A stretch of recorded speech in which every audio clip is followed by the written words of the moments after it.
প্রত্যাশা ছিল একটা গণতান্ত্রিক সমাজ ব্যবস্থার, প্রত্যাশা ছিল একটা শোষণমুক্ত বৈষম্যহীন সমাজ ব্যবস্থার।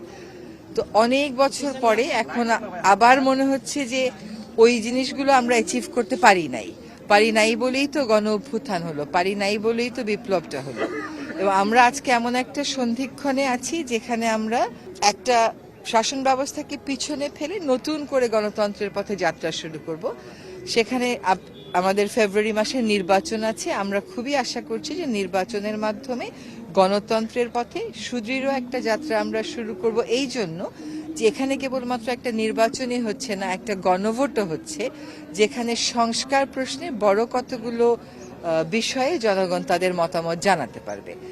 এখন তার উপর নির্ভর করে গণতন্ত্রের যাত্রাটা এবার পরিবর্তিত আকারে শুরু হতেই পারে। এটা তো সত্য কথা যে ৫৪ বছর পরেও যখন একটা গণ অভ্যুত্থান হতে হয়, তার অর্থ হচ্ছে ৭১-এর যে স্বপ্নটা আমাদের ছিল, যে বিশ্বাসটা আমাদের ছিল, যে প্রত্যাশাটা আমাদের ছিল, রাষ্ট্র সেই প্রত্যাশাটা পূরণ করতে পারেনি। তো আমরা আশা করি এই নির্বাচনের মাধ্যমে একটা ভিত্তি স্থাপন হবে, যে ভিত্তিটা গণতন্ত্রকে যেমন সুদৃঢ় করবে, তেমনি জনগণের কাছে সরকারকে জবাবদিহি করতে বাধ্য করবে, এবং একটা বৈষম্যহীন শোষণমুক্ত সমাজ গড়ার যে স্বপ্নটা আমাদের এখনো রয়ে গেছে, অধরা রয়ে গেছে, সেটা আমরা পূর্ণতার দিকে নিয়ে যাওয়ার যাত্রাটা শুরু করতে পারবো।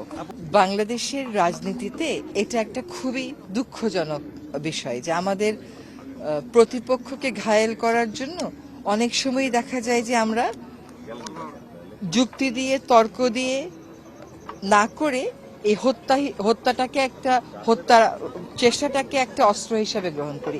এটা অত্যন্ত নিন্দনীয় এবং কাপুরুষোচিত। এটার মধ্যে তো কোনো বীরত্ব নেই। আপনার যদি শক্তি থাকে, আপনি জনগণকে ফেস করেন, এবং জনগণকে ফেস কেমন করে করতে হয় একটা গণতান্ত্রিক রাষ্ট্রে, তো সেটা সকলেই জানে, সেটা সকলের কাছে স্পষ্ট। সেটা না করে প্রতিপক্ষকে ঘায়েল করার এই যে একটা রাজনৈতিক সংস্কৃতি চলে এসছে, এটা কোনোভাবেই নতুন বাংলাদেশে আর গ্রহণ করার তো কোনো সুযোগ দেখতে পাচ্ছি না। আপনারা ব্যর্থ কিনা, আপনারা সফল কিনা, একটা ১-১.৫ বছরের সরকারের ব্যর্থ আর সফলতার গল্পটা একটু অন্যভাবে বিচার করতে হবে, এই জন্য যে আমরা যখন রাষ্ট্র পরিচালনার দায়িত্বটা নিয়েছিলাম, তখন একেবারে ভেঙে পড়া একটা অবস্থান থেকে আমরা কাজটা শুরু করেছি।